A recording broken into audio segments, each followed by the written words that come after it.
I welcome you all to my channel literature Mitra. I hope आपको हमारी videos पसंद आती हैं और आप इसको रिलेट कर पाते हैं अपने सिलेबस से। और इन सारी ही स्टोरीज़ जो भी समरी और जो भी मैं सिलेबस कवर कराती हूँ ये आपको समझ आता हो। तो आज हम बात करने वाले हैं guys preface to lyrical ballads, जो कि लिखा है विलियम वर्ड्सवर्थ ने। प्रीफेस का मतलब क्या होता है? प्रीफेस का मतलब होता है इंट्रोडक्शन। हम कोई भी बुक नहीं पढ़ते हैं, जो अगर 12th तक भी आपने बुक्स पढ़ी हों, जो भी आप बुक्स थी उनकी फर्स्ट पेज जो होता था वो हमेशा प्रीफेस होता था। तो वो प्रीफेस में क्या बताते हैं? इंट्रोडक्शन बताते हैं कि जो अंदर कंटेंट है उसमें क्या है और वो कैसे आपको हेल्प कर पाएगा। तो ये एक प्रीफेस था। किसका प्रीफेस था? लिरिकल बैलेड्स का। लिरिकल बैलेड्स जो थी वो क्या थी? ये एक 23 पोएम्स का एक कलेक्शन था जो कि लिखा था वर्ड्सवर्थ और कॉलरिज ने मिलकर, जिसको 1798 में पब्लिश कराया गया था। तो इसमें 19 पोएम्स जो थी वो वर्ड्सवर्थ की थी और 4 पोएम्स जो थी वो कॉलरिज की थी। ठीक है। और लिरिकल बैलेड्स को मैनिफेस्टो माना गया है रोमांटिक पीरियड का, यानी कि वो ऐलान कर दिया गया है कि रोमांटिक पीरियड यहाँ से शुरू होता है। इसमें विलियम वर्ड्सवर्थ बताते हैं कि मैंने ये जो लिखा था वो टेस्ट करने के लिए लिखा था, रीडर्स का रिएक्शन जानने के लिए कि रीडर्स का क्या रिएक्शन होने वाला है। और ये बहुत ही एक सक्सेसफुल टेस्ट रहा। इससे इन्हें पता लगा कि रीडर्स का क्या रिएक्शन रहा है।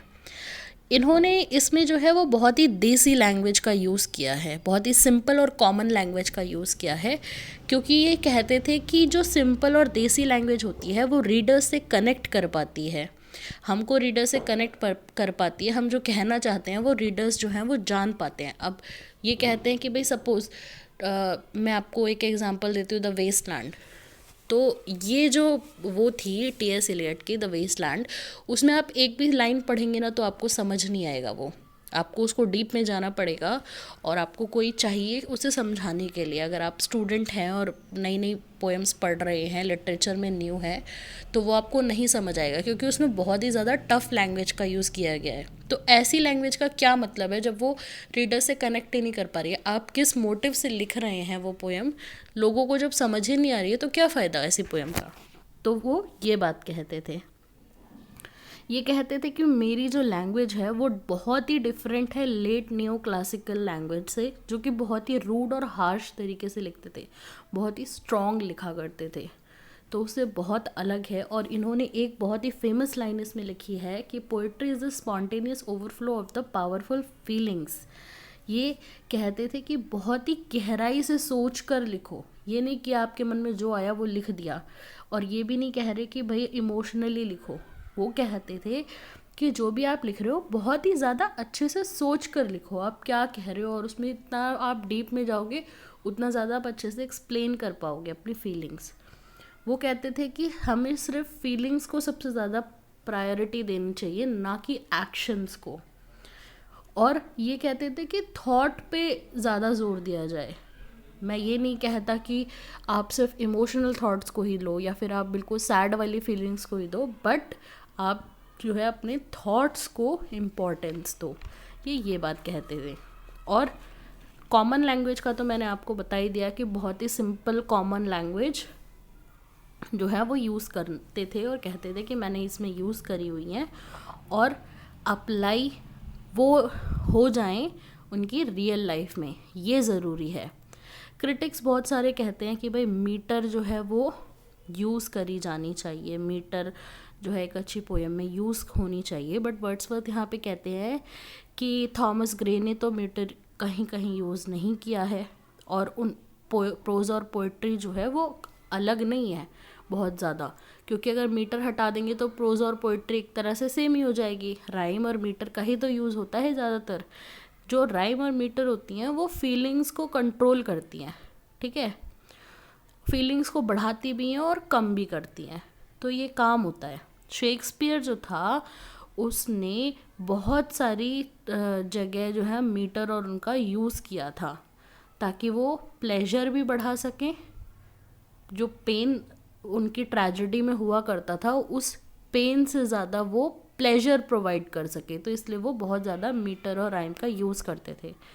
वो कहते हैं कि मेरी बैलेट्स में अब उन्होंने ये लिखा क्यों है, क्योंकि उनकी जो लिरिकल बैलेट्स थी उनको बहुत ज़्यादा क्रिटिसाइज़ किया जाने लगा कि उन्होंने तो ऐसे ही लिख दिया ये वो, तो वो सब क्लास एक्सप्लेनेशन देने के लिए उन्होंने ये प्रीफेस लिखा था, और ये बाद में लिखा गया, ये उस लिरिकल बैलेट्स का पार्ट नहीं था, ये बाद में पब्लिश कराया गया।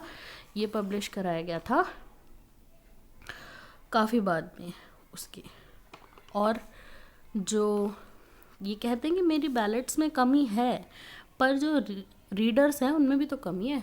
जो रीडर्स हैं, क्या वो जो पढ़ रहे हैं, जो पढ़ने वाले हैं, वो क्या बिल्कुल परफेक्ट हैं? वो जो पढ़ेंगे, वो जो जज करेंगे, वो सब सही है?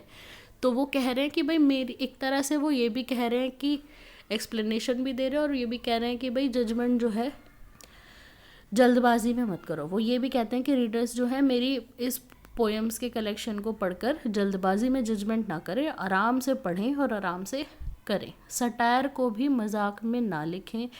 जजिंग जो है ना पोइट्री की, वो भी एक टैलेंट है, वो ये बात कहते थे। तो किसी को अगर आप जज कर रहे हो तो जल्दबाजी में मत करो, आराम से पढ़ो और उसके बाद आप जज करो कि किसने क्या लिखा है। और ये सब भी जो है ना, लास्ट में वो ये भी कहते हैं कि प्लेजर जो है वो टफ़ लैंग्वेज से नहीं आता, लेकिन टफ़ लैंग्वेज भी एक काबिलियत है ना, क्योंकि जो शेक्सपियर ने यूज़ किया वो भी तो काबिलियत ही थी ना।